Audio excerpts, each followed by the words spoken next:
Hey, this is Lou Mangello from WDW Radio, and you're listening to the Five-ish Fangirls podcast. Let's do this.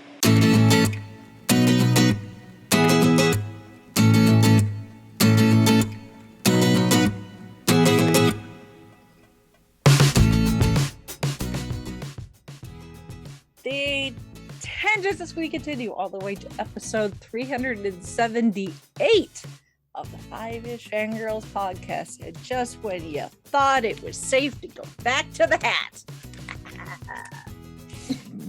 who knows? I got that reference. Who knows what craziness is going to ensue? All right. Yeah. Welcome everyone to this week's episode of the Five-ish Fangirls podcast. So glad you joined us. Let's start off like we do with virtual table and see who joined us this week. This is Brittany W. This is Holly from Wisconsin. And this is Rachel in Indianapolis, Indiana. Hello, everyone. Hello. Yes. Happy birthday, Captain America. Yes. Steve Rogers. Mm-hmm. And if you're on TikTok, happy birthday to Noodle the Pug. Happy birthday, Noodle. Happy birthday, Noodle. So all right, well, let's do the news. Got a little bit of news, starting with our first look at Hocus Pocus 2. Yes. Sisters! Oh. There's not a calming circle and at least one musical number. I will be thoroughly disappointed. Beyond that, I'm game for anything. Yeah. Come on, I'm excited. It's Divine Miss M. Which they've already should be a musical teased. number. They've kind of already teased that there's going to be probably some sort of performance number, considering they're like, the Sanderson sisters, you must be looking for the stage. So,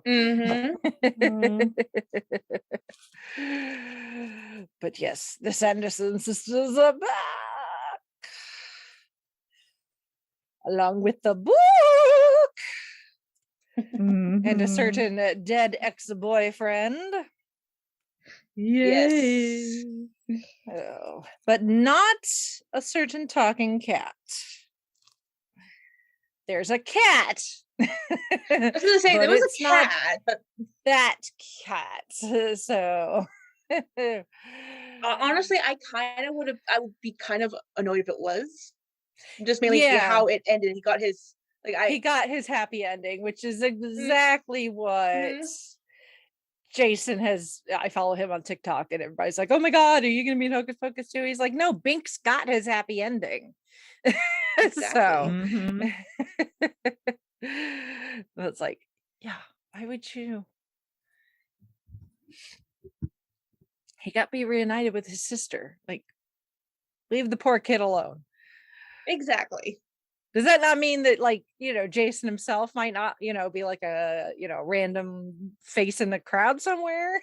And, people can be like, either you know him or you don't, like they like to do in some movies. But yeah, no. But, oh my God, I'm excited. It's crazy to think that we're getting into, that like Halloween season is coming, but yeah. And it will be a nice, don't worry, kick off. Listeners, we will review when it comes up.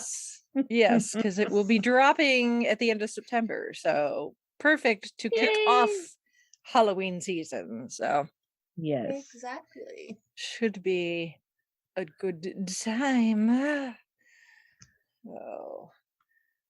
And then also from the House of Mouse, we have gotten some more information for the revamp that is going to happen with what is now known as Splash Mountain in the, at least, U.S. Disney parks. We knew it was getting a Princess and the Frog change, But now we've got even more information. It's going to officially be called Tiana's Bayou Adventure. So there's a nice little piece of art with Tiana and her man in a boat with Lewis there, and some presumably other riders also on boats. So I guess we're gonna get boats. I guess I don't know. Tiana's on a boat. The people behind her are still in a log, so I'm guessing the logs are probably going to stick around. And probably save them a lot of work as far as like the actual ride mechanics itself. Yeah. So, but yeah, it should be looks like it's going to be a lot of fun. So it's going to be very inspired by the Bayou and things like the French market. Imagineers have been traveling to Louisiana to get inspiration. So they say it's going to be a love letter to New Orleans. Nice. I'm still waiting for them to say that there's going to be some place to buy beignets. Yeah. If there's no beignets, we ride at dawn. Yeah, really. So, although at least at the Magic Kingdom in Florida, over in Tomorrowland, if it's open, there is a place to buy beignets. But this would make way more sense. So you don't think Tomorrowland for beignets, you think of New Orleans. So yes. So, and there is definitely space over there. It doesn't need to be a full restaurant. It could be just a cart. You can make churros in the cart. You can make you can make beignets in the cart. So that's all I'm saying. Yes. So. And for those of you, if you make sure, I don't know if Disney does it, but with the churros, you need some melted chocolate on the side to dip those churros in. Chef's kiss. That's the big thing in Spain. Yes, lots of churro shops. It depends on the cart, but yes, the churro carts, they have had chocolate available. I prefer to eat them just straight up. Oh, they're good straight up. Purist like that. Delicious. Yes. So, but then they also have occasionally specialty churros where they're already like pre-dipped in stuff and covered in stuff. So yum. It tends to be a more Disneyland thing, Walt Disney World. And now I really, really want a churro. And some beignets and anyway, I'm just gonna have to settle for this Little Debbie oatmeal cream pie cookie. Those are good. At least it's something. Yes. So yeah, but that is expected to open in late 2024 on both coasts in the US. So there is that. So very cool. So I imagine you're still gonna get wet. So yeah, of course. I mean, at the end of the day, it's still a mountain with a very big drop. So odds are you're still gonna get wet. How they're gonna incorporate that into the story, it'll be interesting. So maybe Lewis is gonna be like, let's go for a slide over the waterfall or something, you know. Who knows? So there is that. Moving out of the Disney bubble into the world of the Dresden Files. So we've got a new novella being released tomorrow, actually, as we're recording this, called The Law. So so this is not a full Dresden Files story with the whole bunch. This is a single contained story, but it does take place after the events of peace talks and Yes. Battleground.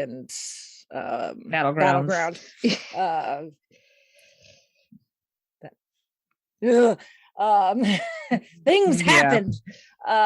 Yes.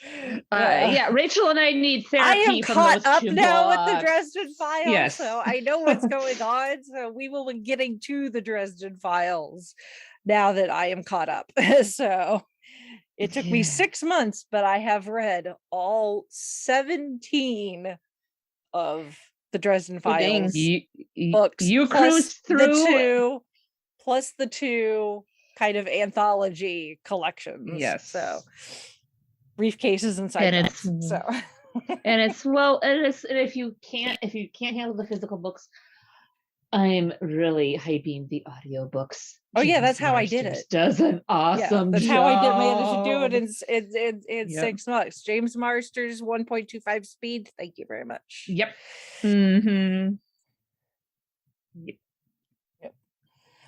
Yep. So yeah, that gets released tomorrow. It's going to be exclusive on Audible. Jim Butcher is going to be narrating it, not James Marsters, but still. Hey, I'll take it. Hey, the grandpooba himself who wrote the books. Hey, I've heard him give talks, so this should be good hearing him narrate one of his own stories. Yes. Mm-hmm. Yep. So there is that. And speaking of books, we are in a new month, so time for book club updates. Yep, just a second. It is loading. I knew you were going to be going there. So doesn't mean it wants to load in any sort of timely fashion. Timely fashion. No. I want to say hold on. Okay, there we go. It's coming. All right. So Storm Warning is our book for the month, which is the first 8th Doctor adventure with Charlotte Pollard, and which we have covered on this show. Yes. Yeah. And our poll for August is Project Lazarus, which is a continuation from Project Twilight, The Doctor Trap, Whispers of Terror, and another 8th Doctor adventure called Grand Theft Chaos. So those 8 choices, and please vote. Very nice. Very nice. So would it be wrong of me to just go into the Goodreads and be like, here's my review of Storm Warning and put a link to the podcast episode? Go for it. Go for it. I was half Rachel, I was half tempted to, but I'll save that for somebody else in the group to go ahead. A group of you, like, this is like, here you go. Here, we've already had our discussion, so feel free to tag on your own thoughts. But thoughts, yes. Here's our 2 cents. Yes, or 8 cents because it's 8th Doctor. Yes. Oh my. So book club. There you go. Link for that. Always on our website. So go join the fun. And then speaking of Doctor Who and Big Finish, because it came up several times over the weekend. There's a segue in there somewhere. I was at InConJunction over the weekend, so fun little locally run science fiction and fantasy convention. Very book not necessarily emphasis heavy, but it kind of started from a bunch of people that really like science fiction and fantasy books, but it's not just books and book related discussions, although a lot of the vendors there are authors. So I will have to try and find relevant links for a number of the authors that I ended up sharing panel time with. I ended up doing 7 panels. Wowza. Yeah. I did 3 of them on Friday and then the other 4 on Saturday. So come Sunday morning, I was very tired. So don't blame you. Yeah, you could. Yeah, I posted a picture on my personal Instagram. You can see I took pictures of my outfit each day, and like Friday, I dressed really nice, and then Saturday, I was in, still kind of nice, and then I switched to cosplay because I didn't want to drive while in my cosplay. So then by yesterday morning, I'm wearing essentially sweatpants. They're nice sweatpants, but I'm essentially wearing sweatpants. I'm wearing you gotta go with comfort, my dear, type clothing. So, and tennis shoes. Like, I'm done. So, yeah, so I did let's see, Friday was our very first panel was about mental health and conventions. So we had a nice discussion about all of us that were on the panel do have some mental health struggles, and we talked about how we balance that versus being geeks and wanting to attend events like InConJunction and Gen Con and that sort of thing. It's like, how do you balance that when you suffer from things like anxiety and that sort of thing? So that was I think a rather enlightened discussion. And then I did collecting for collectors, which I also did last year. So we had a nice discussion about the sorts of things that we like to collect, resources for people where people could, because obviously you can go on like Amazon and buy, look up Doctor Who collectibles or Star Wars or whatever. But, it's always fun to hear about, like, oh no, this random website that nobody's ever heard of before is a really good resource for like Lego, so that sort of thing. So that was fun.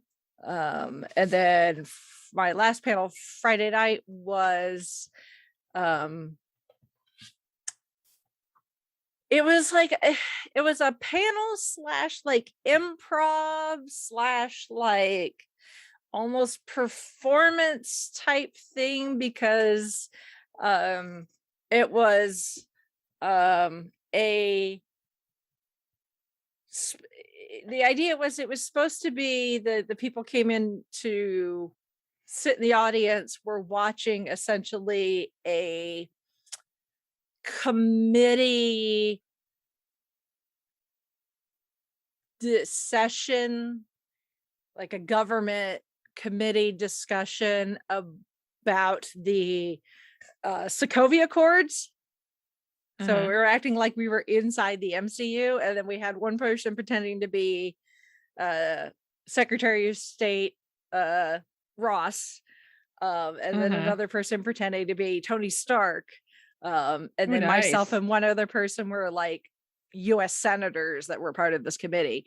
So it was like debate class, which I never did actually in high school. So I'd never done anything like that before. So yeah, we essentially, me and the other person were asking questions of Secretary Ross and Tony Stark, and like, trying to figure out like the Sokovia Accords, good idea, bad idea, trash it, keep it, but adjust it, use it as is, that sort of thing. So that was quite fun. I enjoyed researching for that. So what was the final verdict? It's to be determined. Needs further discussion. Question. Okay. No, in fact, I kept coming. I was telling the two guys that played Ross and Stark the next when I saw them again the rest of the weekend. I'm like, I got home Friday night and ate dinner and chilled for the evening before I needed to go to bed. And like, I got into bed, I'm trying to fall asleep, and my brain is still running through this. And like, I was like, I came up with more points and questions to ask. It's like, if we do this again in the future, I'm already ready with more questions. We need a part 2. We desperately need a part 2. Yeah. So because it was a lot of fun. I really enjoyed it. It sounds like it. And then I went home and tried to sleep while I wasn't arguing with, fictional characters in my head. And then Saturday, I did a panel about are streaming services diluting fandom. So we had a quite lengthy discussion. This was actually a 90-minute panel where we talked about different streaming services, and these days, is it worth it to spend the money on multiple streaming services compared to cable? Because for the longest time there were only a couple streaming services, so a lot of people were dropping cable for like Netflix and Hulu because it was way cheaper. But now you've got so many streaming services that a lot of people are paying the equivalent to what they would pay for cable. So it's like, and you get some stuff that has very strong fandoms behind it. You don't have access to it unless you pay for that service. So is it like, it's a blessing and a curse, because it's like, it's real nice because it's like, if you're a huge Star Trek fan, you can immediately go to CBS All Access or whatever the hell they're calling themselves. Paramount Plus or whatever. Yeah, Paramount Plus or whatever the hell they're calling themselves. But if you don't want to pay for it, then it's like, no Star Trek for you. Right, So, exactly. Same thing with all the Marvel stuff. It's like, you want to watch the MCU related stuff, you gotta have Disney Plus. So yeah, it was a very interesting discussion. I got learned about some streaming services I'd never heard of before. So yeah, there's way more out there than probably people I think even realize. So that was a good discussion. A lot of people attend that one too. And then kind of Venn diagram overlapping. We had Disney, the home of all things Marvel and Star Wars. Or really, we just spent an hour gushing about how much we love the MCU and some of the stuff coming out of Star Wars. Yep.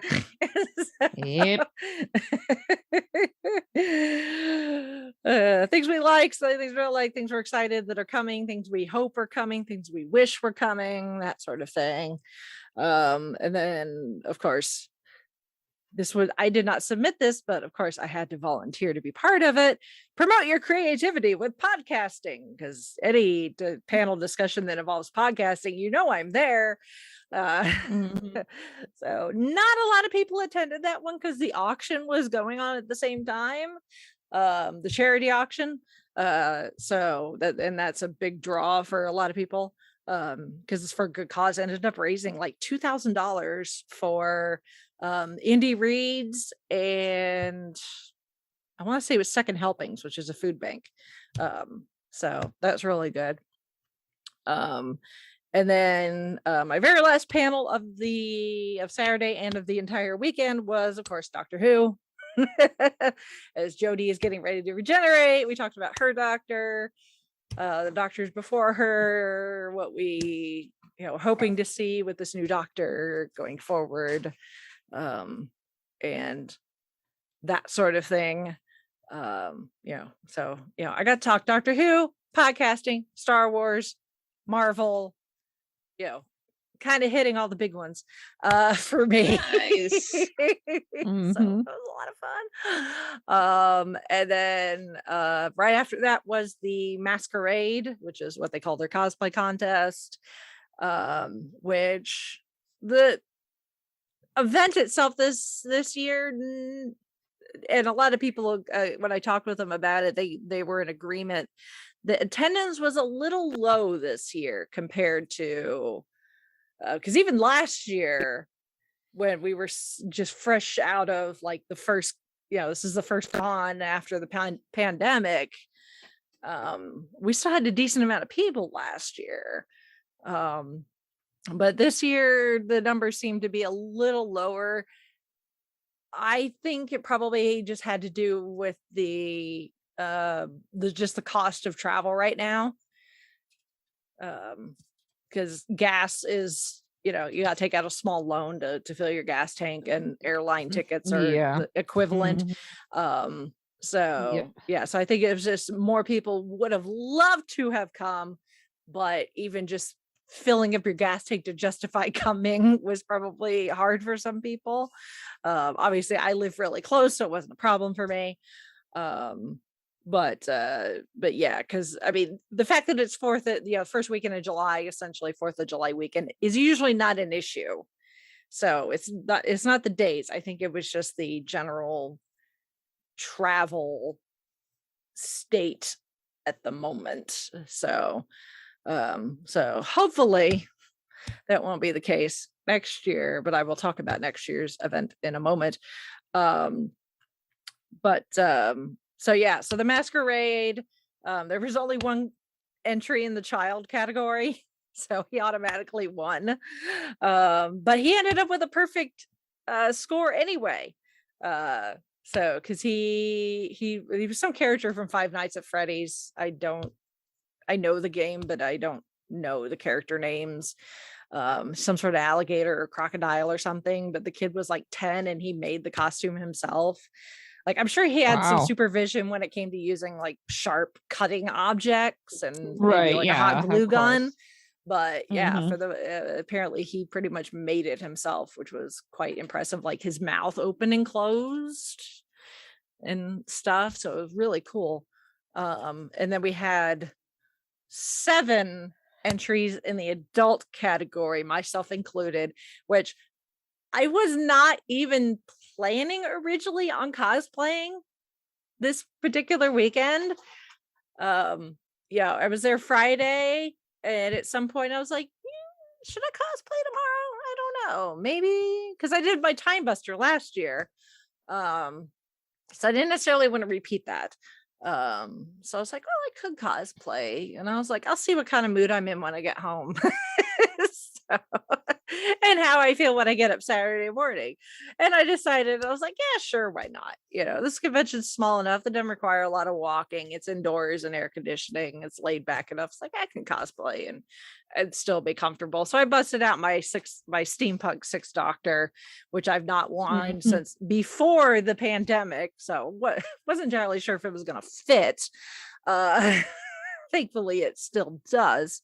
Although there's the yellow pinstripe skirt, little snug, but I still it's still technically fit.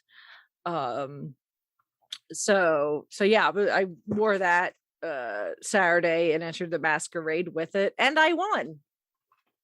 Yay! Nice. Chauncey claps in the background. So yeah, so there's that. I totally caught me by surprise when they're like, and our winner is, and like all my name. I'm like, oh really? Me? Okay. Thank you. So I won 2 passes for next year. So my pass for next year's are taken care of. Chauncey will get the other one. And a Visa gift card. So which I now need to decide, should I use it to buy something practical or be frivolous with it? Therein lies the question. Yeah. Yeah. So I will decide. So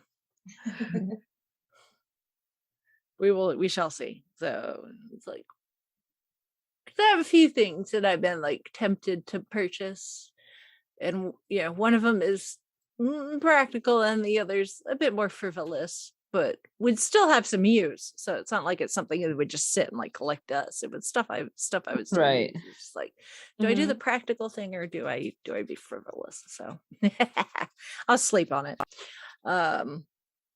It's a Visa gift card. It's not going to expire, so I got time. Right, exactly. Yeah. Oh yeah, and then yesterday was just I didn't have any panels, so it was just day in the dealer's room, and hanging out with my fellow table mates on either side of me. I got up, wandered the vendor, the dealer hall a few times, talked with people, picked up some business cards, bought some pins from a vendor to add to my vest of nerdy pins. And then it was time to then it was all over and time to go home. So yeah, I'm like, I always enjoy this convention. I mean, it's not anything uber over the top. Although Saturday night they did a midnight showing of the Rocky Horror Picture Show, complete with audience participation and a shadow cast, which I really, really, really wanted to go to, but it didn't start till 11:30 at night. So it would have been super late by the time it was over and I got home. And I was like, I got to turn around and come back in the morning. So I was like, oh, but I really wanted to stay, but I just could not justify staying up that late as much as I really wanted to. But yeah, occasionally we'll do something like that. Or I wish I could stay for that. So we'll see.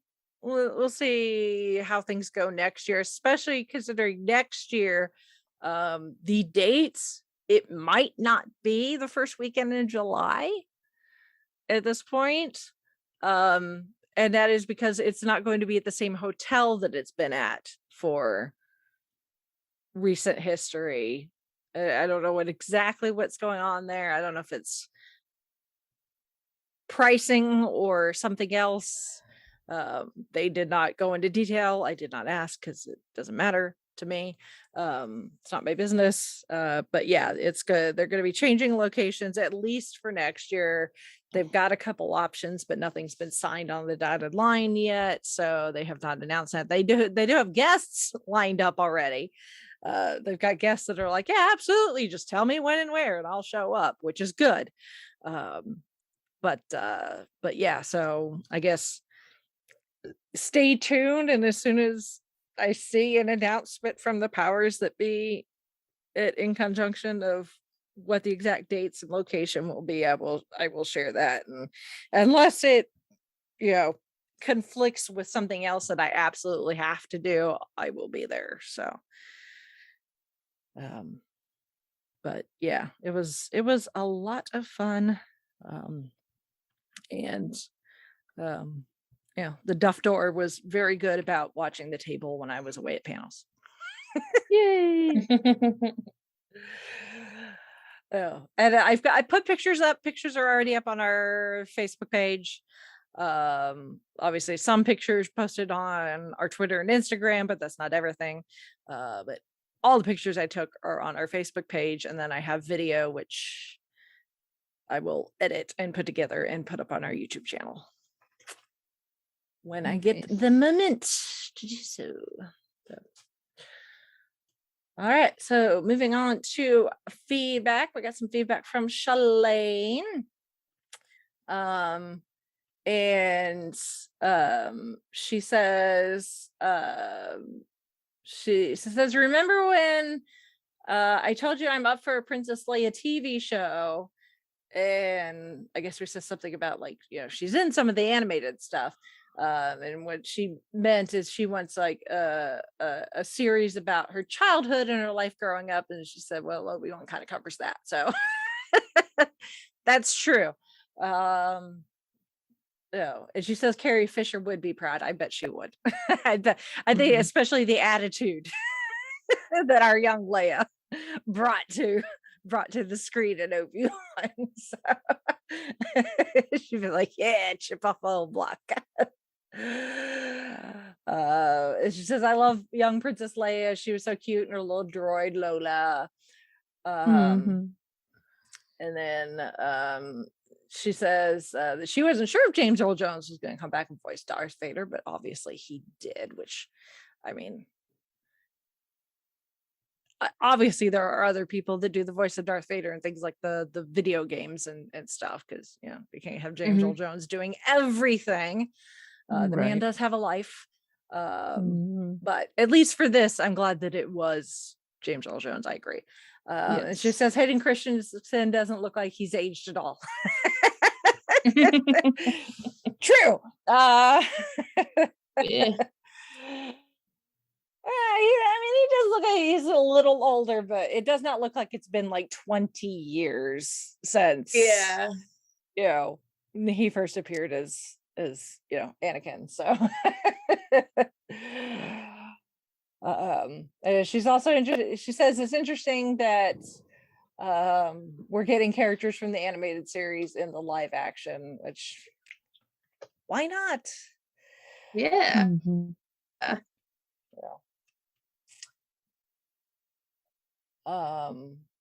Let's see. She says someone get Deborah Chow, who directed all of Obi-Wan, together with Bryce Dallas Howard to do a Star Wars movie. That would be an epic team up. Yes, please. Yes, please. She says, I think Deborah Chow did a great job directing the series. Plus she heard Bryce Dallas Howard is taking a break from acting to do some more directing. So perfect. Who knows? Sign her up. At the end of something. Yeah. And then similar, going back to other space movies like Spaceballs and Galaxy Quest. She asks, are we going to ever cover things like Titan AE and the Fifth Element? Maybe. We'll see. And then she says, also speaking of Alan Rickman, are we ever going to still revisit Harry Potter? Because we've mentioned that we will revisit Harry Potter at some point. Yes, we will. We will do that eventually. So yes. Because I'd like to do where we have a chance to reread the book and then watch the movie back to back, so that they're both fresh and then compare the two. So, but that would require us having time to read the book. Even if we spread it out, we'd still all need time to read the books around the same time as each other, so we're all in sync with each other. So yes, it feels weird, like having to find time. Like back when I was a kid, I used to be able to read, like as soon as the book came out, you used to read it in that day. Now, like I read Deathly Hallows within 24 hours of receiving it, so it's like and then she poses an interesting question. Since George Lucas told Mel Brooks he was not allowed to make Spaceball action figures, does that mean we're never going to get Spaceballs Funko Pops? I don't know. No, good question. I mean, I guess that would depend on, because Funko would have to get the license for the Spaceballs figures from presumably Mel Brooks. Right. Which they would be different than Star Wars action figures. I mean, there are Star Wars Funkos out there. Which, I mean, George Lucas doesn't own the rights to Star Wars anymore anyway. So, I guess that's kind of a moot point, but I guess, I don't know. Interesting question. I don't know. I don't know how the legalities of that would work now that Disney owns all the Star Wars stuff. So I guess that would be a discussion between Disney, Mel Brooks, and Funko.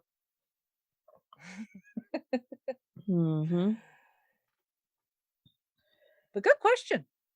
I would not have thought of that. Yeah. Thank you, Shalane, for your feedback as Yes. always. So now is the time for you to open up those browser pages to the IMDb's and Wikipedias. Mhm. Yep. Have those ready? Because I sure as hell don't. Let's withdraw name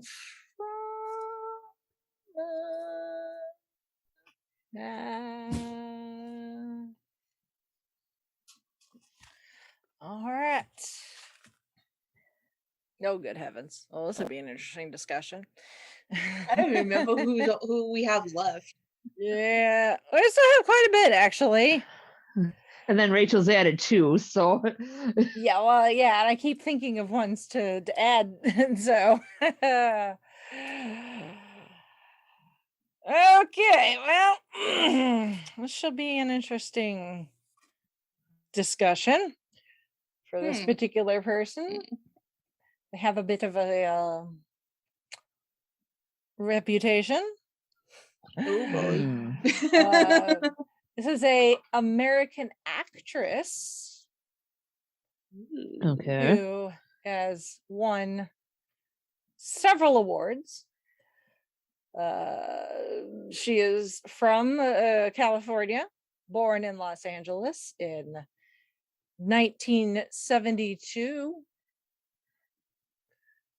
Her parents are famous themselves. Although I think that her mother probably is more recognizable by name. So. Okay.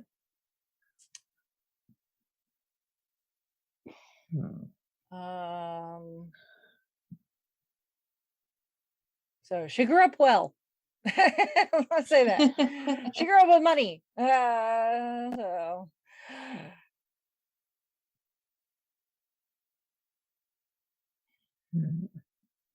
She lived in California before she moved all the way across the country to Manhattan to go to a all-girls private school. And then returned to California to study art history at the University of California, Santa Barbara.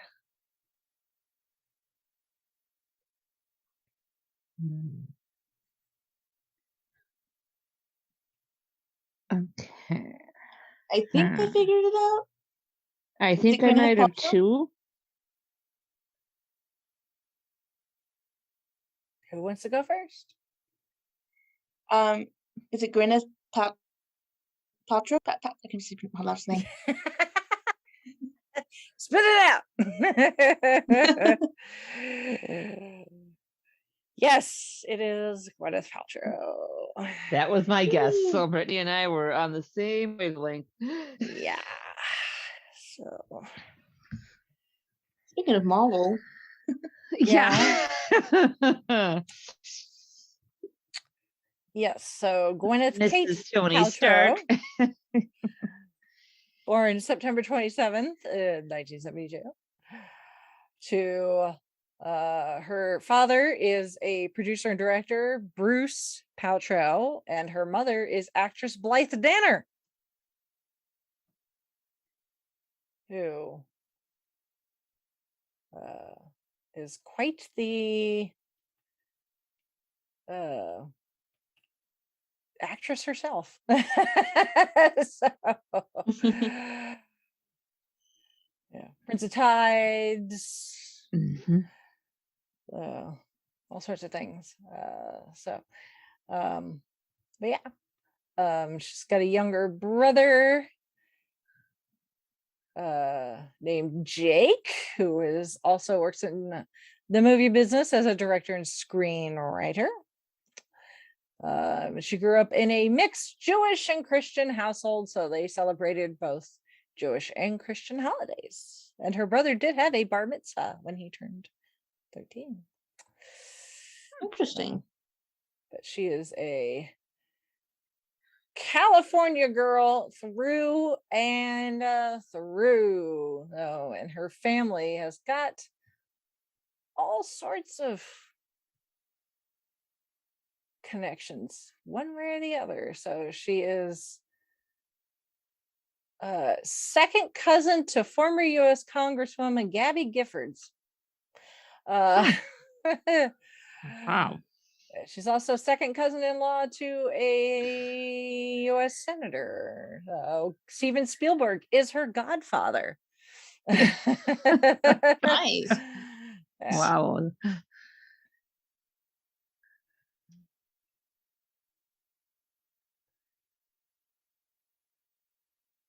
So she spent a year abroad in Spain where she learned to speak Spanish, and she's also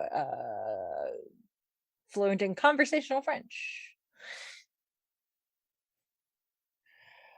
Let's see. So her acting debut was in Hi in 1989, a TV film her father directed. And then she made her professional stage debut in 1990.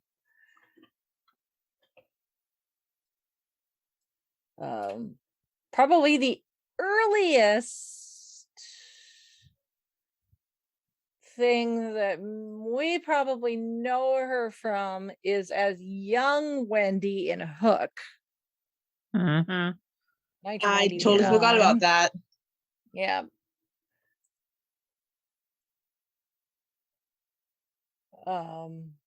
So then she did a few more roles. Nothing really of note. And then in 1995, she did Seven. Yep. With Brad Pitt and Morgan Freeman. Yep. What's in the box? I'll tell you what's in the box.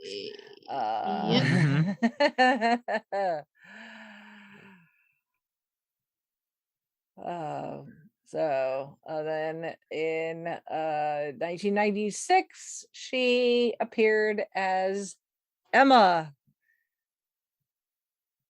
the Jane Austen character from the novel of the same name.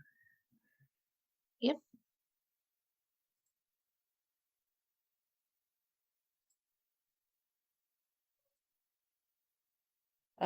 So she's doing a combination of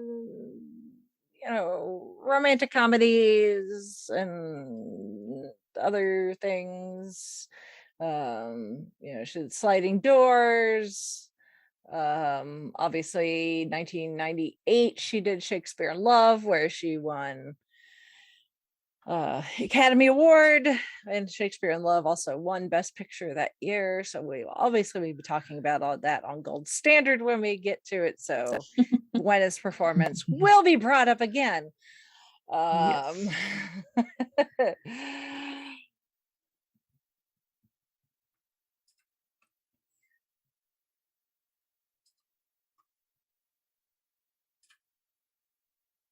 Apparently she was considered for the role of Rose DeWitt Bukata in Titanic. Glad she didn't. It's always interesting hearing they were considered for that role, and it's really hard to how would that even work? Yeah. What if you remember, was she after she did Shakespeare in Love, she went on this and I don't know if this was also, no, she wasn't married to Chris Martin then yet. She married him to 2003. But if I remember correctly, after she did Shakespeare in Love, she went on this tear for a while where she talked with a British accent. I kind of vaguely remember which was really weird, and everybody just kind of looked at her and squinted and tilted their head huh? What's going on there? So and I've actually not seen Shakespeare in Love yet. That's one of those where it's I'll wait until we get to it on Gold Standard, because really I have no desire to watch it. Although from what I understand, Judi Dench as Queen Elizabeth is fantastic. But yeah, from Paltrow's performance, I guess, is like it's good, but not necessarily best actress worthy, from what I understand. So, like the most long-standing thing from her win is that she helped bring pink back into fashion Mhm. from her dress that she wore.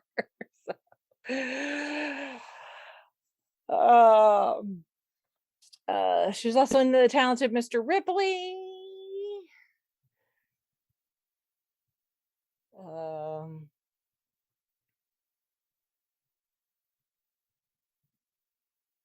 And which I've not seen either. I have seen Shallow Hal. I imagine that's not aged well.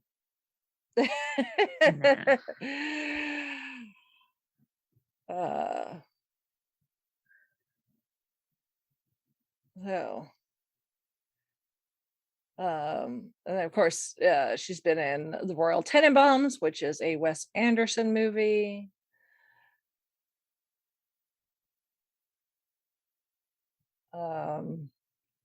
In 2003 she married Chris Martin, the lead singer of Coldplay. So she was married to him from 2003 to 2016. Mhm. They had 2 kids. Mhm. Apple Apple I can't remember what the son's and name is. Moses, I think, is the other. Yep. Yeah. Although before that she was engaged to Brad Pitt, but they never actually got married. And then she dated Ben Affleck for a while.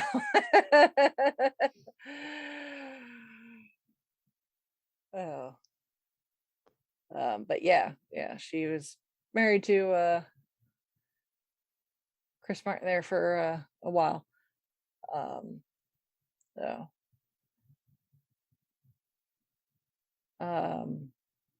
and of course they're I don't want to say they divorced, because that's not the terminology they used. They did a conscious uncoupling. Yeah.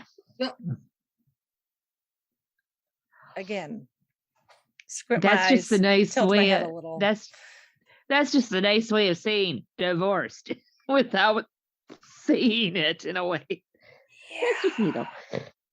That's just me. Yep.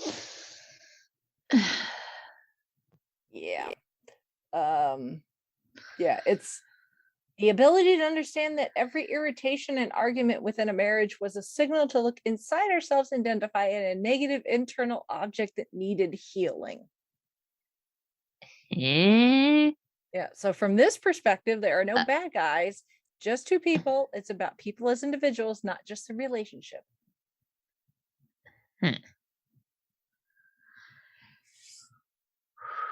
Interpret that how you will. That's a lot of mumbo jumbo double talk that too late in the day for me to try to comprehend. That's a very flowery way of saying we were married but unhappy. Right, we couldn't get along, Yep. so here we go. Yeah.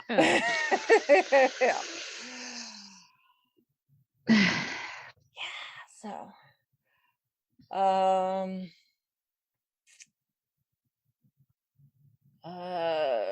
she did some small bits. Then of course 2008 she gets cast as Pepper Potts in Iron Man. Yep. Which, I don't mind her as Pepper Potts. No. I think she did a pretty good job as Pepper Potts. Yes. So yes.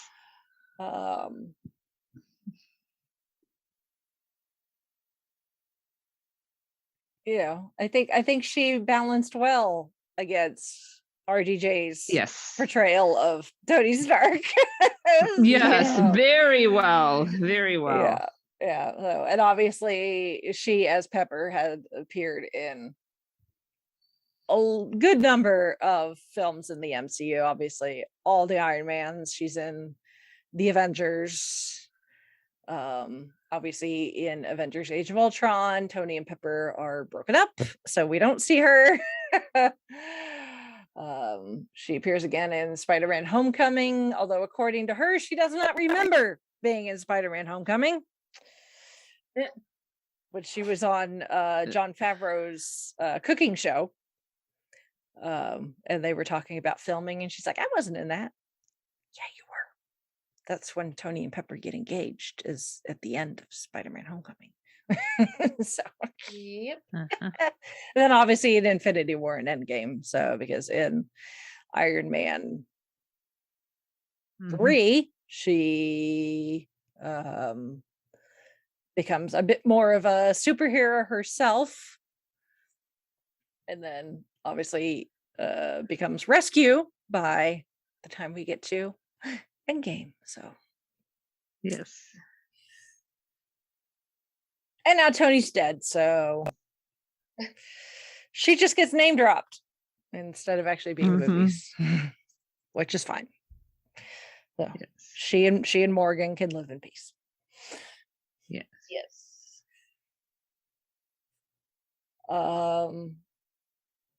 She was in. She made a couple appearances on the TV show Glee as a substitute teacher named Holly Holiday. Her first episode appearance, she fills in for Matthew Morrison's Mr. Schuster when he becomes ill. And that is the episode where they do several homages to Singing in the Rain. So including the final number, which is a mashup of Singing in the Rain and Rihanna's Umbrella, which I actually really love that mashup. So It's a good mashup. Oh yeah. Yeah, which I would like to think helped inspire Tom Holland's performance on Yes. Lip Sync Battle. Mm-hmm. Personally, Yep. I've not heard him say one way or the other, but in my mind, it's a direct connection. Your own personal headcanon. I buy it myself. I mean, she plays Pepper Potts. Yep. In the MCU, she's married to Tony Stark. Tony Stark is the mentor to Peter Parker, who's played by Tom Holland. There you go. It's like Kevin It's Bacon. all connected. Yes, it Yes. is. Even not in actual universe, apparently. Yeah. And then yeah, so then she Holly made 2 more appearances in Glee, performing some other songs, and she appears in the Glee 3D concert movie because she did make a couple of appearances during the Glee live concert tour in character. So not in any of the shows I was at, but she did.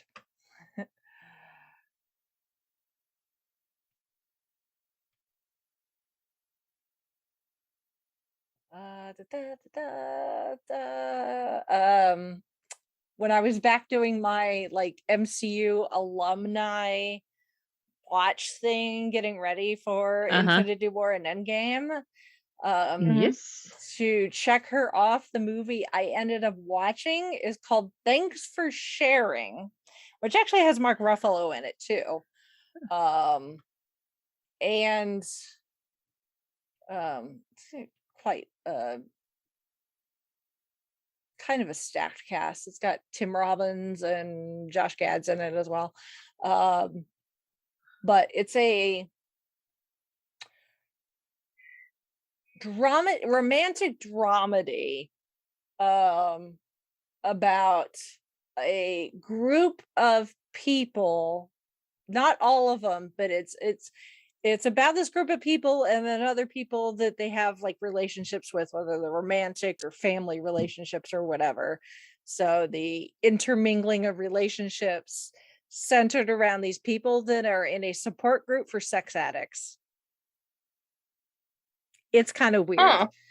So it's okay. It's just one of those where it's like, okay, because I didn't want to watch Shakespeare in Love. So I was like, well, I'll watch that instead.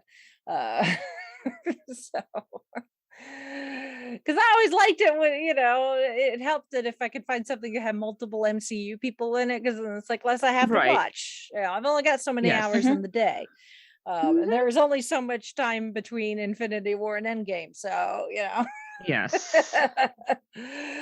The more birds you can kill with the stone, the better. Exactly. So I was able to check off Mark Ruffalo as well. So, oh yeah. So yeah, since other than the stuff with the MCU, she's actually not doing as much acting wise these days. Because she is too busy being the founder and leader of Goop. Yeah. Which interesting company to say the least. Yeah. I mean, I totally get, people looking for, it takes time and innovation and trying things to help things like medicine and science advance. Things like radiation were stumbled across accidentally. There's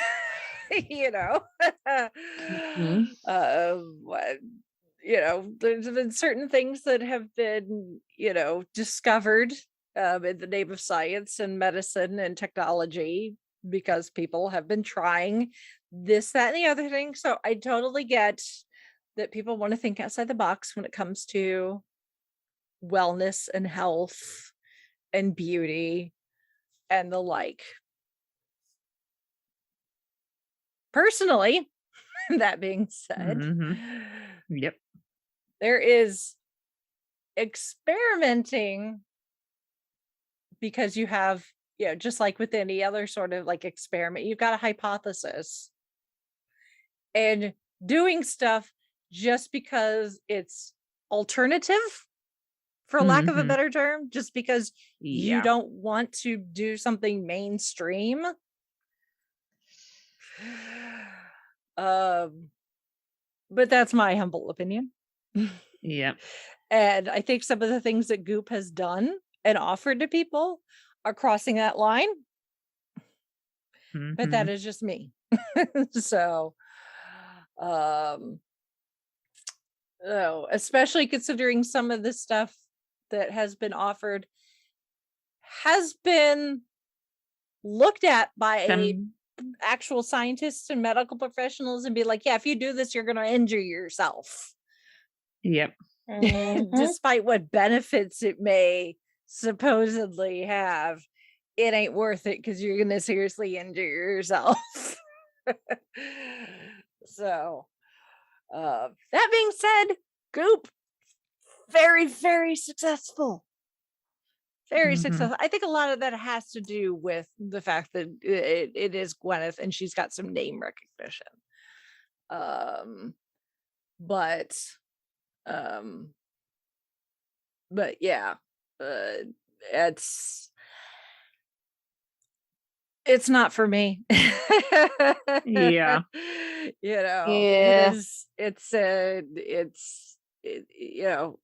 It's obviously, it's been around for 14 years. So it's doing well enough to have stuck around. I didn't realize it's been around that long. Yeah. But yeah, it's not my cup of tea. And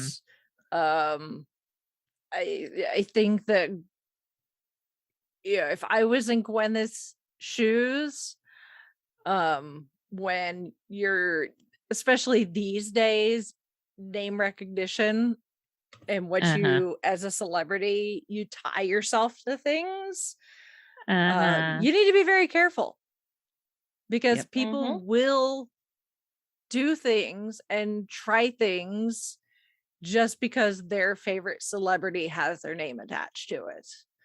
Yeah. Well, but some of the things that Gwyneth has said and done seems like maybe she either doesn't quite get it or doesn't care. I don't know which, or maybe a little both. Yeah, both. Yeah. Yeah. Right there with you, Rachel. Yeah. Right there with you. Yeah. So, yeah. Goop is a thing. Yeah. Leave it at that. I will put a link in the show notes to a YouTube video. There's a channel I watch. She calls herself the Illuminati. not spelled the same way as like the Illuminati. Right. The Illuminati, yeah. Like, like lizard people, Illuminati. But she does really good deep dives into like well-known corporate entities that have not necessarily the best track record. Right, yeah. When it comes to public health and safety and doing things that are very questionable, if not illegal. And she has done one on Goop. So, I mean, she doesn't try to be like, this company is bad and this is why. She tries to present things as neutral as possible, but it's just like, here are the facts, draw from that. So right. But she has done one on Goop, so I will post a link to that in the show notes and you can watch it. And she always has links to her resources and research and stuff, so you can always dive into that and do more research on your own if you are so inclined. If you're like, if you don't have an opinion but would like to, you can go from there. So, but yeah, I'm not I mean, when Chauncey and I went to House on the Rock, the trip we went on where we got to meet Holly, there was a spot in the house where they had some Asian inspired decor, and in one of the display cases was a bunch of like rocks, really nice looking rocks, and one of them was kind of a greenish shade and kind of egg shaped, and Chauncey and I both just kind of looked at it and bust out of laughing. So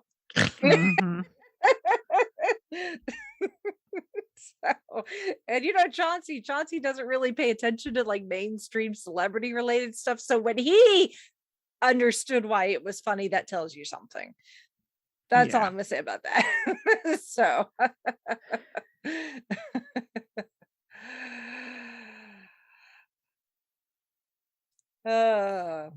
so yeah, that's pretty much what she's doing now, really, is Goop,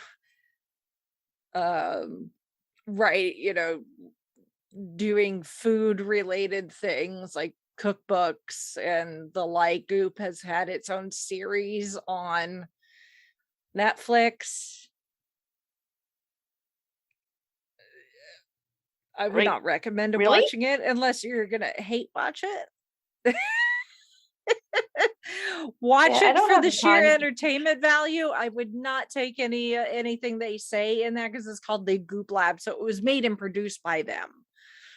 So obviously it's going to put them in the best light possible. So, but again, I would not take anything said and presented on there as necessarily top notch, thumbs up medical and or scientific recommendations.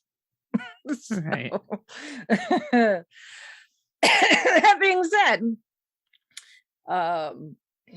she is remarried, so She started dating producer Brad Falchuk actually when she was on Glee. And they got married in 2018. So,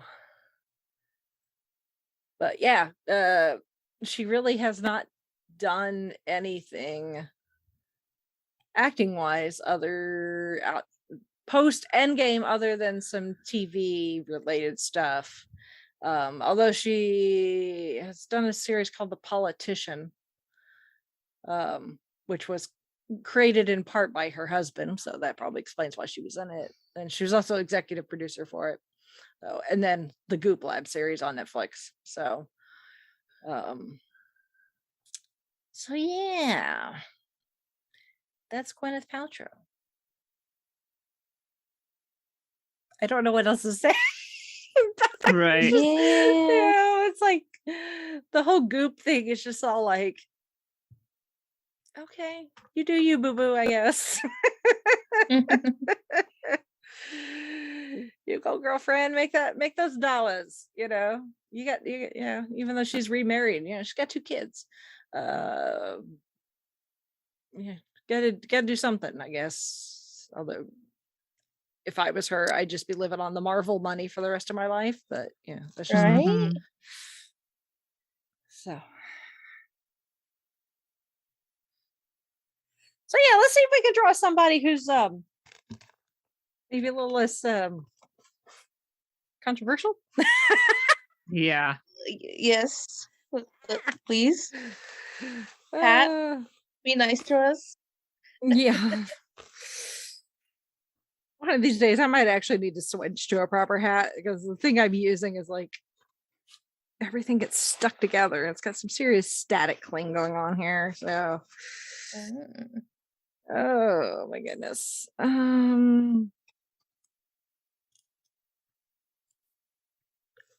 Okay. This should make for a much better discussion. Well, that's good. Much better. I'm excited. Who is it? So this American actor, singer, dancer, comedian, all around entertainer, award-winning of film, television, and stage, who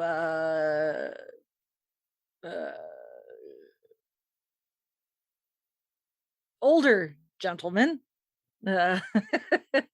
much older gentleman, that will probably give it away, actually. So Okay. Because he was born in 1925 and is still with us. That is the kicker, because there are some people with birthdays in that same generation that are on the list that are no longer with us. Right.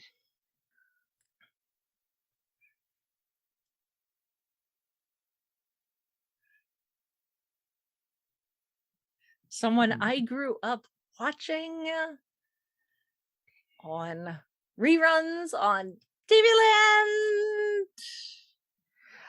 Land. Okay, I have an idea, but I want to quick do a search. From Missouri. Born in West Plains, Missouri. Dick Van Dyke? Yes. Yeah. That's who I was going for. Yep.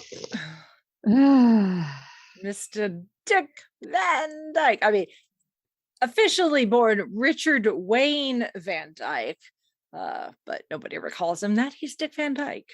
So, which for the longest time, small tangent here, when I was first getting into the Disney fandom online, obviously I've been a Disney fan since I was really, really little, but as far as the internet is concerned, once the internet and like message boards and social media were becoming more of a thing, the Disney fandom we would have to abbreviate Dick Van Dyke's name because his last name would get censored.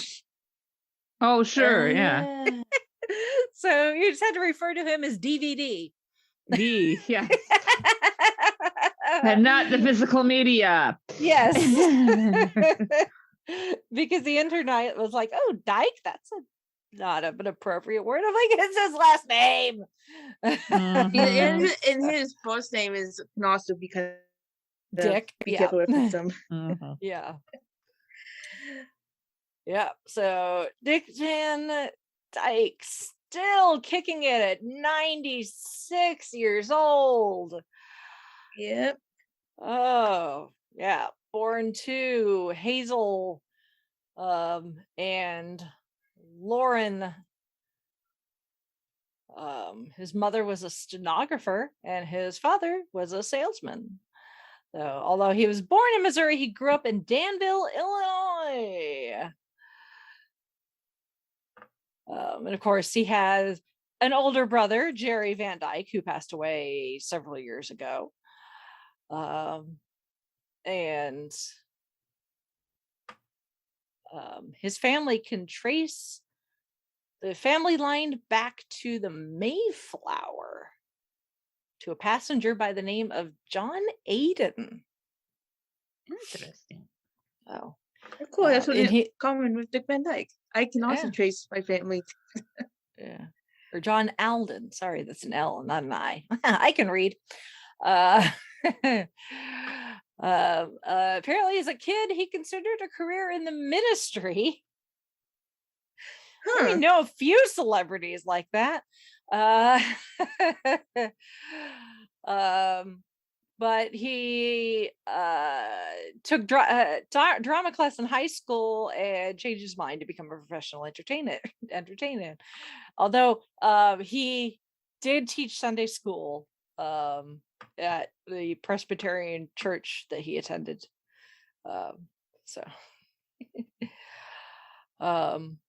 He joined the U.S. Army Air Force during World War II.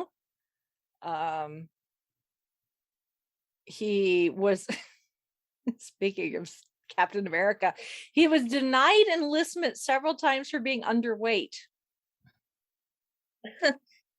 before he was finally accepted for service as a radio announcer.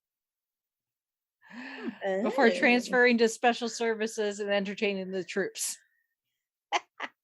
He actually left high school to join the military. So he actually he did not finish high school. He did not get his high school diploma until 2004. Oh, wow. Yeah. Wow. So, and then obviously post-war, he'd go on into the entertainment industry. He worked as a radio DJ while still in Illinois. He started performing at clubs as part of a comedy duo. And he made his Broadway debut in 1959. And then in 1960, he got the lead role in Bye Bye Birdie. So he did that from April of 60 to October of 1961, including the musical won 4 Tonys, including him winning Best Featured Actor. Nice. Yes. And then in 1980, he actually had the lead role in the first Broadway revival of one of my favorite musicals, The Music Man. Cool. Nice. So obviously Robert Preston had the original role on Broadway and in the film, as we mentioned a little bit when talking about Matthew Broderick.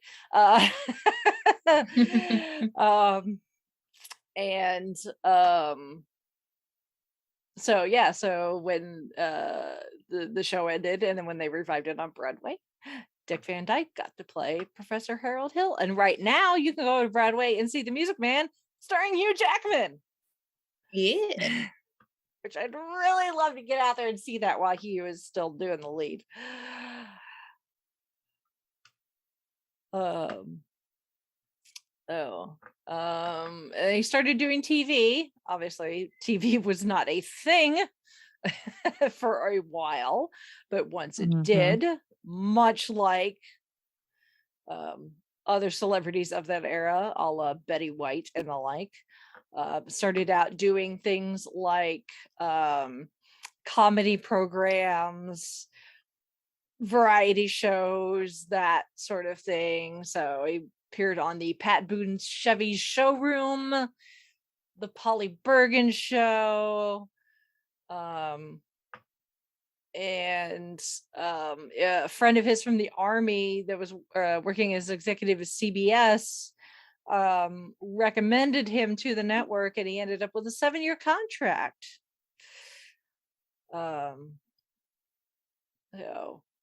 He actually was an anchorman for CBS's this CBS morning show while Walter Cronkite was the newsman. And then, of course, 1961, we get the Dick Van Dyke Show. Yes. Conceived by Carl Reiner. And obviously quite the cast in there. Carl Reiner as Alan Brady, Rob's boss, and his wife on the show, played by Mary Tyler Moore.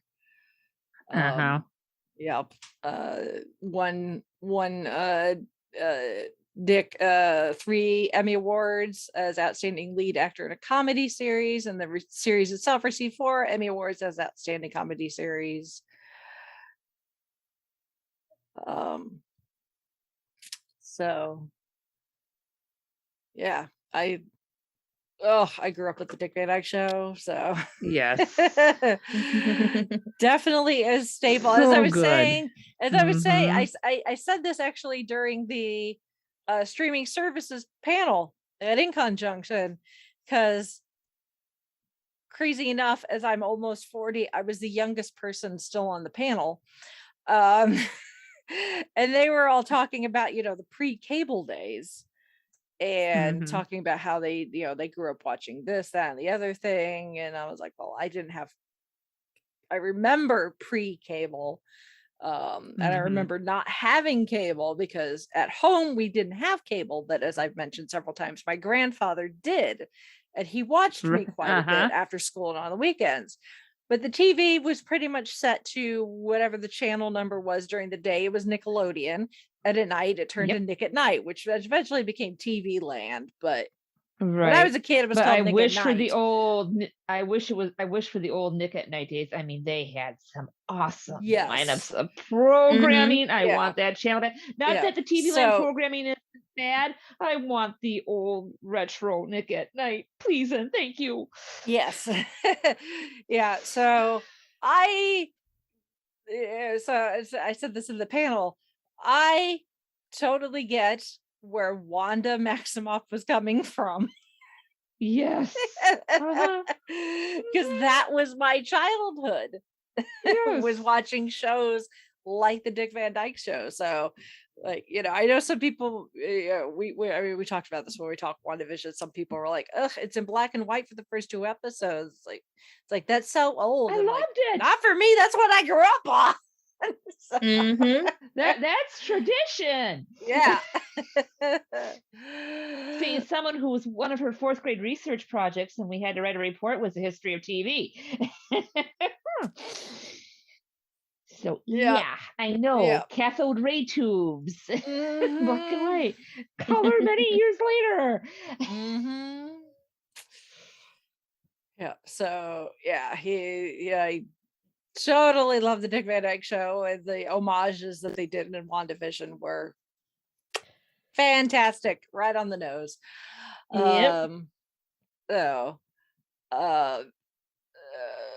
So once the Dick Van Dyke Show ended, they tried to create the new Dick Van Dyke Show, which was a completely different plot. It was still developed by Carl Reiner. But in this case, the Dick Van Dyke portrayed a local television talk show host.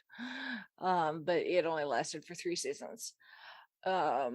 Though in 73 he did an installment of Hanna-Barbera's The New Scooby-Doo movies in Scooby-Doo Meets Dick Van Dyke.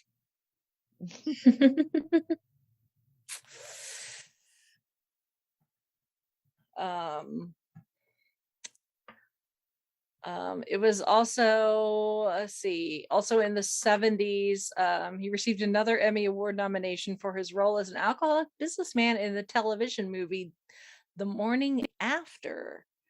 And it was not long after that Van Dyke revealed that he himself had been an alcoholic. So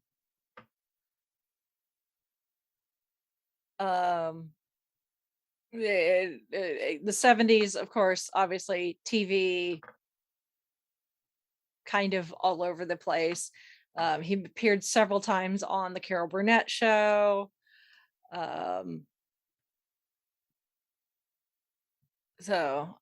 He made a guest appearance on an episode of Matlock in the 80s.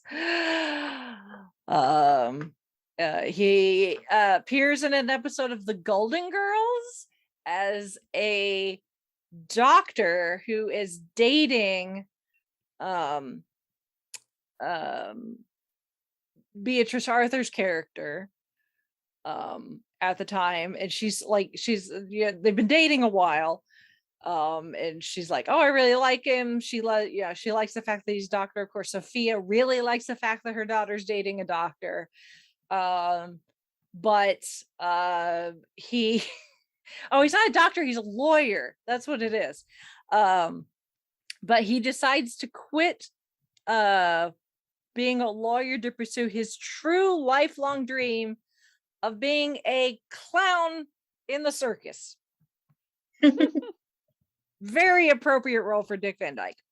He ends up having to work a case in court in full clown getup. It's hilarious. And then if you're again of a certain age watching TV in the 90s, mid 90s, you probably saw at least 1 or 2 episodes of Diagnosis Murder. Love that one. Yes.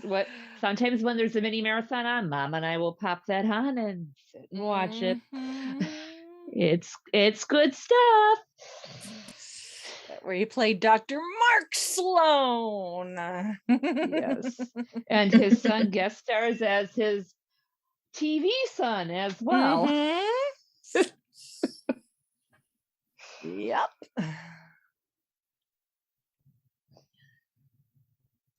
So that was, they're doing the cops and doctors teaming up to solve crime way before Law and Order and all those other shows came around. And NCIS, all those alphabet soup ones, which we love dearly. Yeah, exactly. Some of us.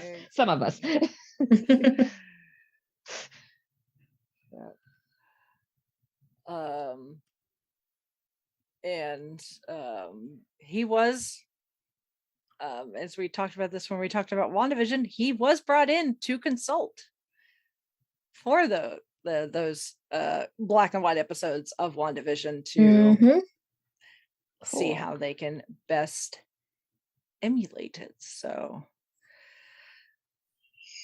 and of course, when Dick Van Dyke was not on TV, he was doing film. Yes. And of course, in 1964, he became everyone's favorite chimney sweep, Bert in Mary Poppins. One of the worst Americans doing a British accent ever. But we still love him but we don't care. Yes. He gets a pass. Yep. And Mr. Dawes Sr., we cannot forget. he actually plays Oh, that's two right. Yes. roles Roles. Yep. Yes. in the film. So, Mhm. which in the credits, his name is scrambled until it unscrambles to say Dick Van Dyke, which they repeated in Mary Poppins Returns. Yep. So, but yeah, it is even in a 2003 poll by Empire magazine.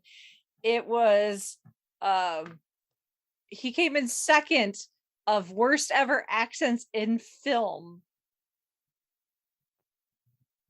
The number one, Sean Connery in The Untouchables. Yeah. Mhm. Having seen The Untouchables, yep. Yep. Yeah. So in Dick's defense, or at least what he's his defense is, he's trying to explain, his accent coach was Irish, who didn't do an accent any better than I did. Oh.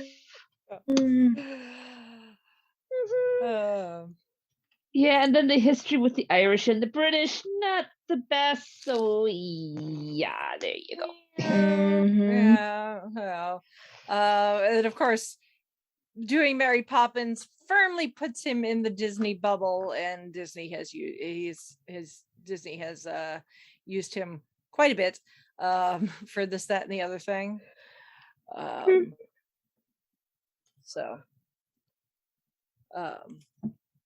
and then in one of my other favorite movies, which didn't do quite as well as Mary Poppins, but music still written by the Sherman Brothers, is Chee Chee Bang Bang.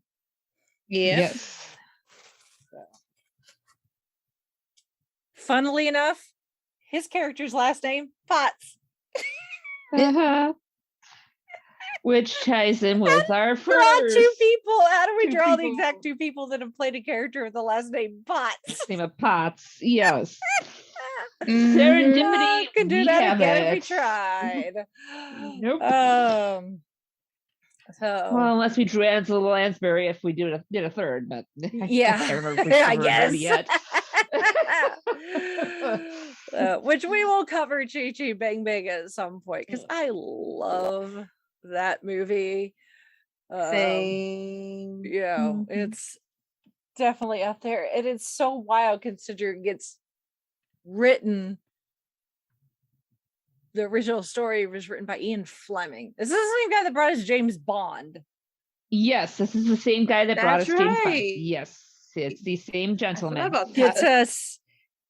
us a flying car, a flying and floating car, and a country that hates children, among other things. So the child catcher still gives me nightmares. Mhm.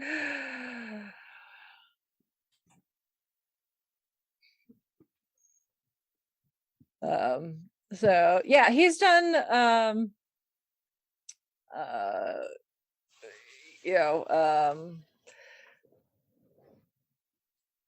he's done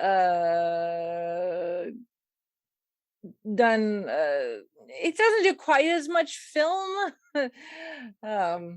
as TV, but he bounces around because he is a kind of a triple threat. So he's singing, dance, he can act.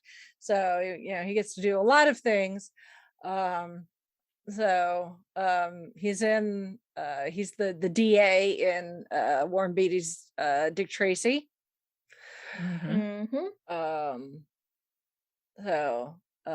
He's in Night at the Museum. Yes. And in Night at the Museum, Battle of the Smithsonian, but that got cut. And then he's in the third film, Night at the Museum, Secret of the Tomb. And then of course he returns in Mary Poppins Returns, this time as Mr. Dawes Jr.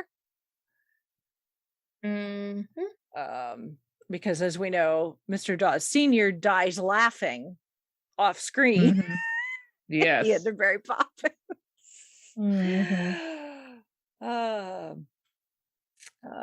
So he's got a Grammy Award for the soundtrack of Mary Poppins.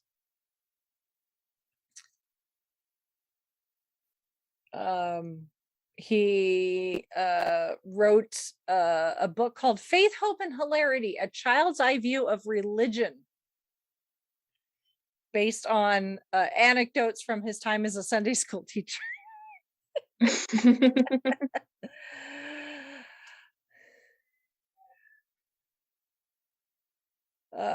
And then kind of one of the other big things that he is really big into is he's a huge fan of a cappella and like barbershop quartets. So he has a group called Dick Van Dyke and the Fantastics that have been together since 2000. And they do all sorts of performances. They performed on different TV shows, the first TV Land Awards. They've done the national anthem at Laker games. So he was made an honorary member of the Barbershop Harmony Society in 1999. Nice. Yeah. He's a huge fan of computer animation. And actually helped create some of the 3D special effects used in Diagnosis Murder, and has displayed his work at places like SIGGRAPH, which is a huge like computer conference that occurs every year.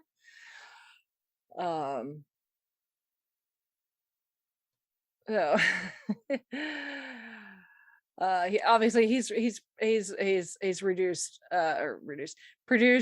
released some musical albums with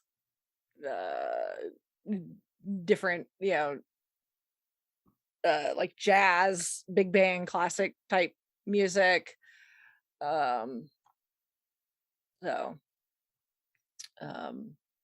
He's got a star on the Hollywood Walk of Fame. He's got 4 kids from his first marriage to Margie. They were actually married on the radio. on a radio show called Bride and Groom. So they have 4 kids: Christian, Barry, Stacy, and Carrie Beth. And they got divorced in 1984. And then he never married, but was in a relationship with Michelle Marvin, and were together like 30 years until she died in 2009. And then he married Arlene in 2012. After meeting 6 years prior at the SAG Awards. And at the time they got married, he was 86. Arlene was 40. But if you follow him on social media, he does not act like he's as old as it is. And I think Arlene helps keep him young. Yes. So, yeah. Yes. So, but like, his son, obviously Barry, was on Diagnosis Murder. He's got grandkids that have appeared like on Diagnosis Murder. He has 7 grandkids. His son Chris was a district attorney for Marion County in Oregon in the 80s.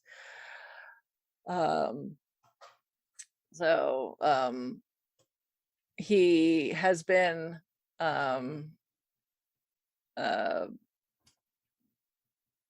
currently sober, good, which is good. He went to the hospital for alcohol addiction back in the 70s.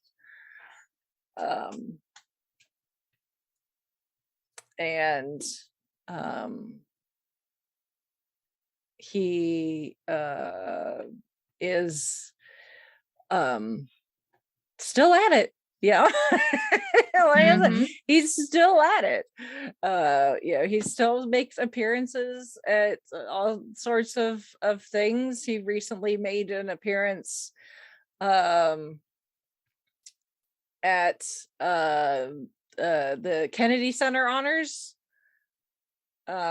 where he helped with the performance of or no, he was honored with the Kennedy Center honors in 2021, but Julie just got like a lifetime achievement award or something, and I believe Dick made an appearance for that.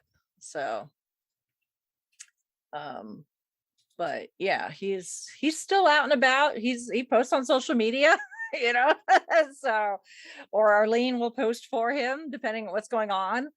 I will say something that people may not realize, and obviously I don't know, since the pandemic, I don't think this is necessarily something that he's really done, but for a while there, I have some friends that were at our they weren't able to come to our Disney wedding, the actual ceremony. They arrived in Florida later that evening for our little reception party thing we had at Walt Disney World, because they live in California, in the Los Angeles area. And Patrick, the husband, he and his brother own a puppetry company called Swazzle.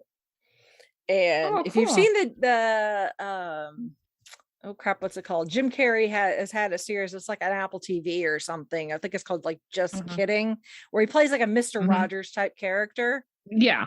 And there's a lot of puppets involved. Swazzle's been making those, among other things, and they've done work with like the Henson Company.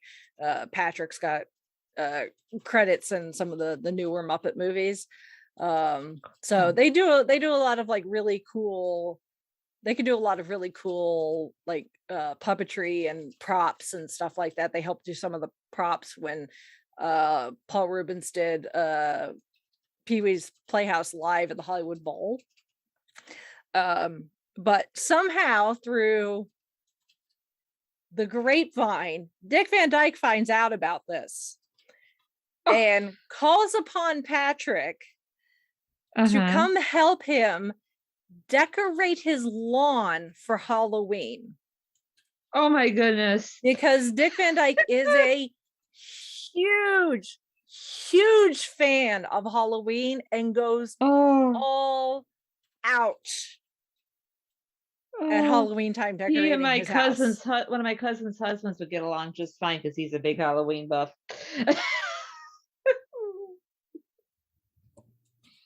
So my friend Carrie had got to go the couple of times that they did it, and essentially hanging out at Dick Van Dyke's house while her husband helps Dick Van Dyke go hog wild for Halloween.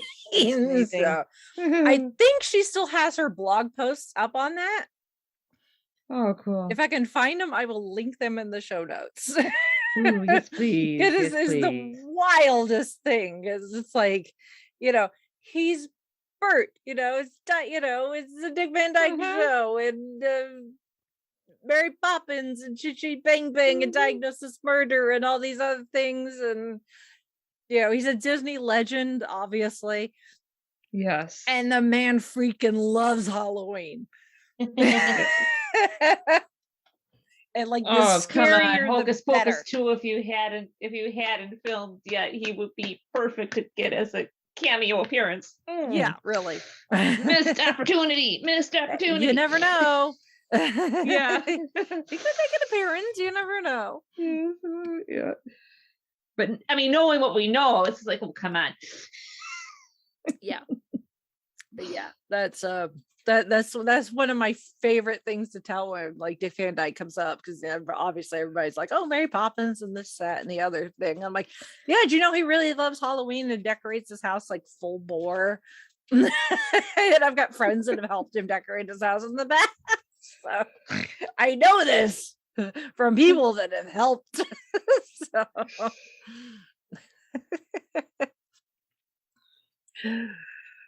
So yeah, that's one of my favorites. But I love Dick Van Dyke. That's my childhood right there, and I love the fact that he is still out there, living the best life at 96. And just like people like Betty White, that's how you live that long. In my humble opinion, is you don't let age hold you back. It's just a number. So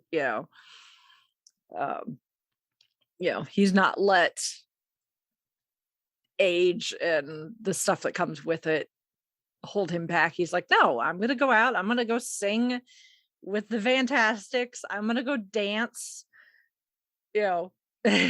just step in time on stage at 96 years old, and boo to you.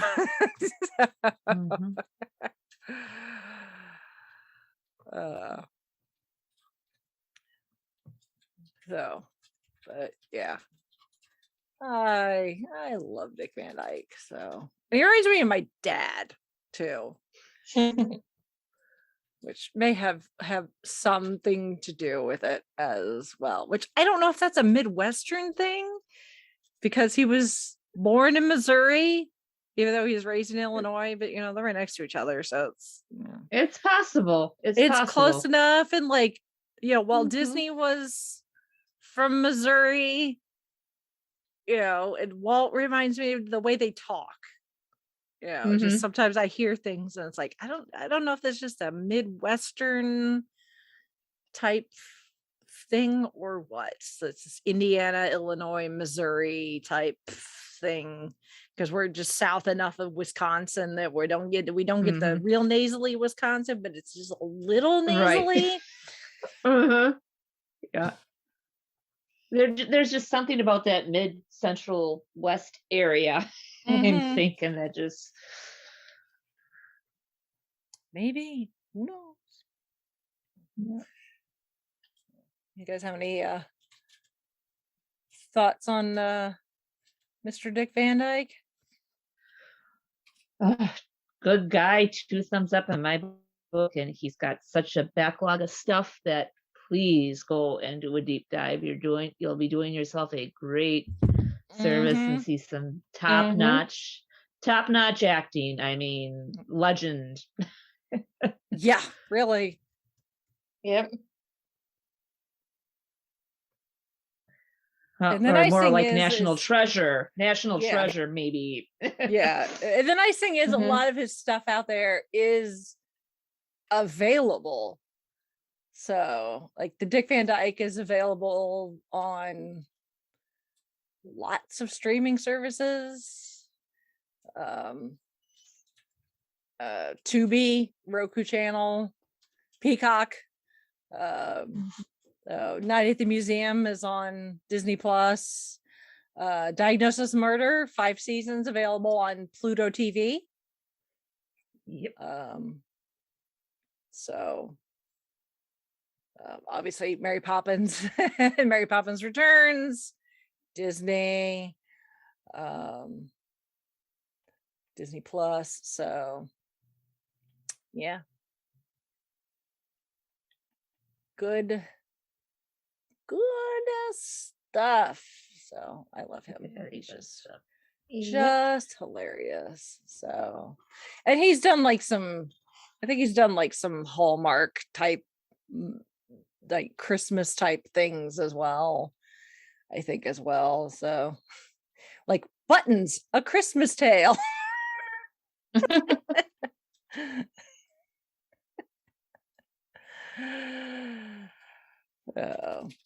Or if you've not seen it, watch the documentary The Boys, the Sherman Brothers story. It's on Disney Plus as well.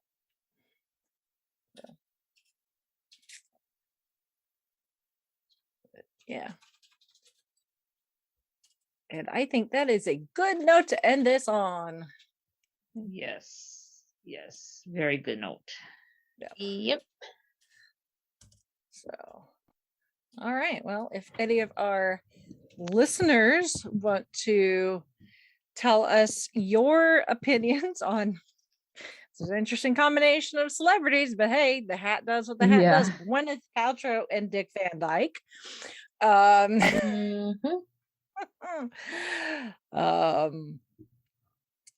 You can send us feedback. You can email us at fiveishfangirls@gmail.com, or just go to our website, which is the5ishfangirls.com, where you can connect with us via Facebook, Twitter, Instagram, all those fun things. Of course, the link to the Goodreads book club is also there, so you can go join in the discussion and vote for the current poll. If you want to financially support us, you can do that a number of ways. You can become a regular contribute via Patreon, link on the website. If you just want to give a one-time donation, you can do that via Ko-fi, or you can buy our merch through Redbubble, which the link to that is also on the website. So like I said, make sure you if you are so inclined, make sure you're following us on things like Facebook and YouTube, so you can see things like pictures from events and video and that sort of thing. I don't have anything until Gen Con, so be a little quiet on that front for about a month, which is probably a good thing. But in the meantime, you can always go and look at the stuff that I've already done this year, like InConJunction and PopCon, and also previous years. So there is that. And of course, we always appreciate your support, your likes, your comments. Fun seeing people comment and respond to the stuff I posted via the social media as well at InConJunction. Always good to see some familiar faces and make some new acquaintances and the like. So always a good time, and we just appreciate everything that you guys do to support us. So we will keep at it, and for now we shall sign off for this week. This is Brittany and Bevan saying goodnight. This is Holly from Wisconsin saying good evening. And this is Rachel in Indianapolis, Indiana. And step in time, step in time, step in time, step in time. Never run, step in time, step in time. Here's your earworm.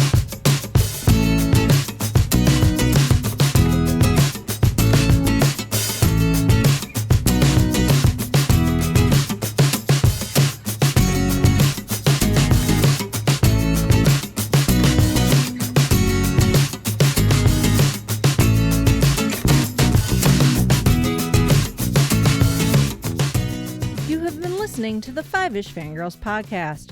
You can find more episodes and information at the5ishfangirls.com.